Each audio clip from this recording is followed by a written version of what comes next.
Welcome to a new edition of the Neon Jazz interview series with Paris-based jazz flutist, vocalist, and composer Naïssam Jalal. She opened up about her latest 2023 project called Healing Rituals. Over time, she has created a unique and vibrant musical universe. A few years ago, in search of meaning, as she sought to reconcile the necessities of being and of the spiritual in a world marked by possession, she took to exploring the deeply spiritual dimension of music by imagining a mystical repertoire that turned towards trance and based on silence, quest of the invisible. As she pursued this search, she started the creation of Healing Rituals as well. It's a great story. Enjoy this interview. It's great to meet you. Thank you for taking a minute out today. I appreciate it. Thank you. Thank you for inviting me. You bet. So, before we talk about Healing Rituals, we've gone through this pandemic, COVID-19, and I'm curious how you got through that time period and how's everything going now?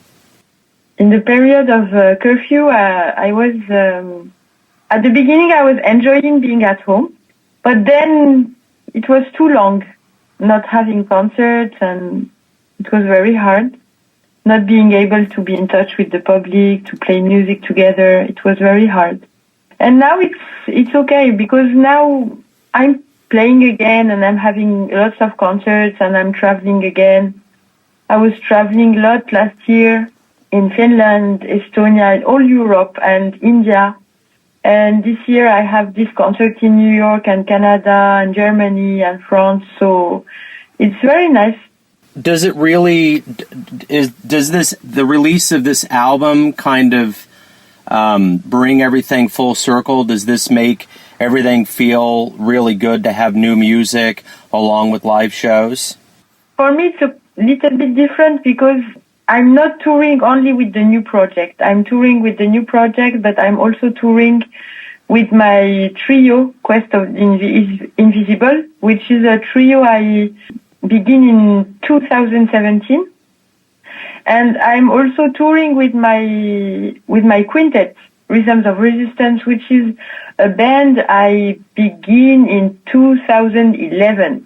So we are touring for 12 years with that band. So, it's not like I have a new project, so the other projects are not touring anymore. Every project is touring at the same time.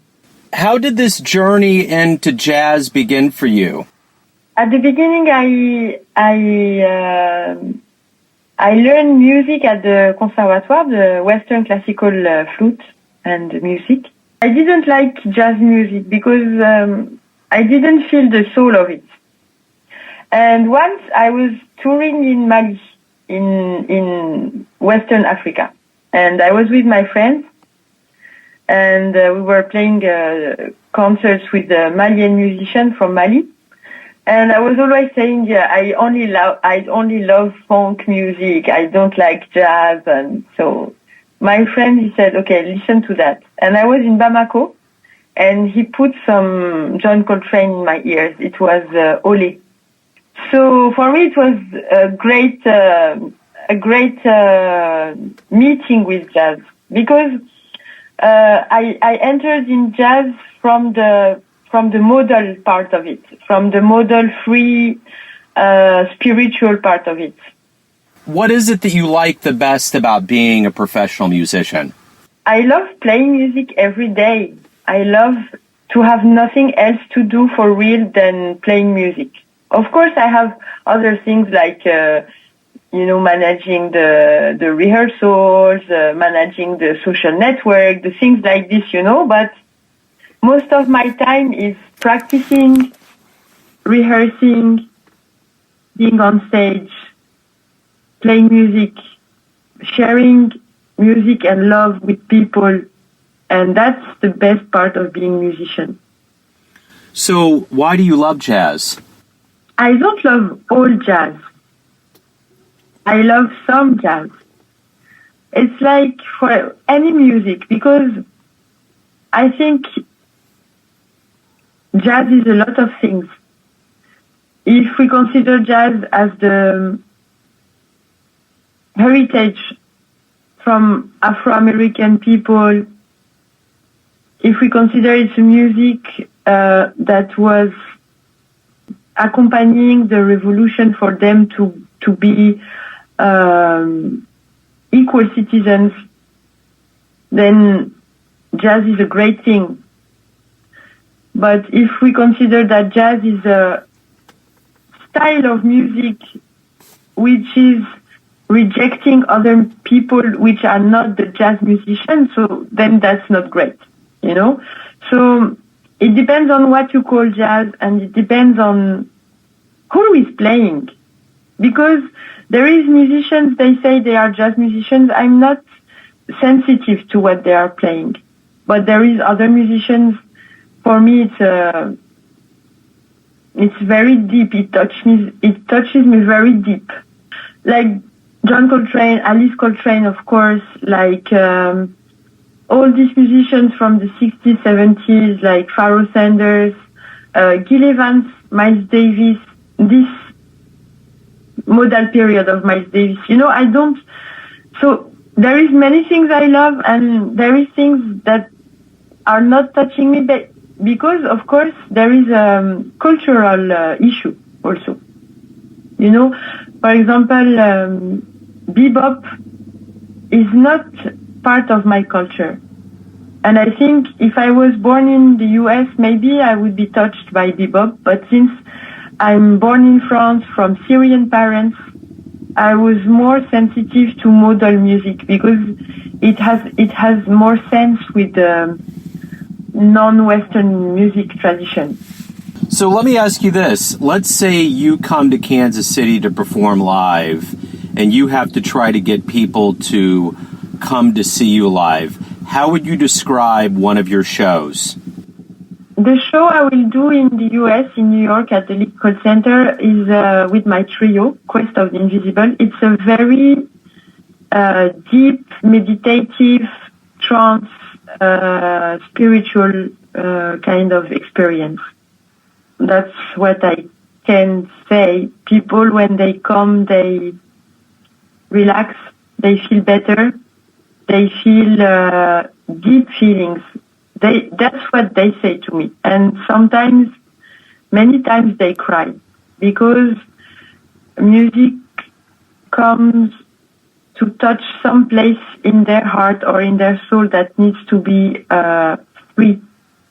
And so crying is a kind of way to free some hard things, hard memories, or I guess people they feel better when they come to my concert. And that's the way it should be. So if anyone out there, I guess before we get to the best place to buy Healing Rituals, what are you hoping the listener gets from this new album? I hope they will feel better, because this music is really for feeling better. Because I was always wondering and trying to search in this path of the connection, the deep connection between music and spirituality. And after searching in this path, I find out that music is deeply connected with spirituality, and because it's deeply connected with spirituality, it's also deeply connected to healing process. And so these rituals are related to spirituality and healing and nature. And every ritual is a ritual in relationship with an element of the nature, like the river, like the earth, like the wind, like the fog, like the forest. So there is a ritual for each element. And each ritual is, I tried when I was composing this to connect to this element and try to express the healing force of this element into the music so I can recreate this energy for the people. So if anybody wants to pick up the brand new album, Healing Rituals, find out about your New York show, anything pertaining to your life as a musician, where can they go? Where's the best place? On my website or on Bandcamp. It depends if they are in Spotify, they can go and listen to the music on Spotify. If people are on Bandcamp, they can listen to the music on Bandcamp.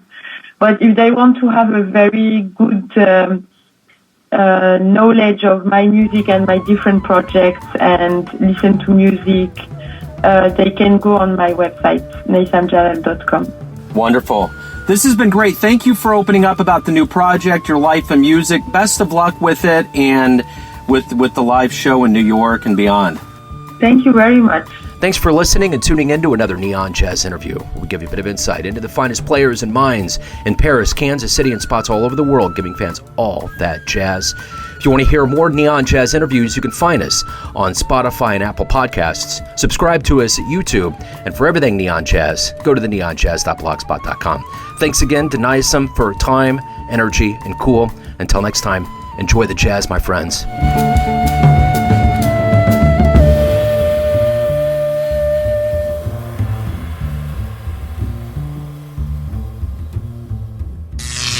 Neon Jazz.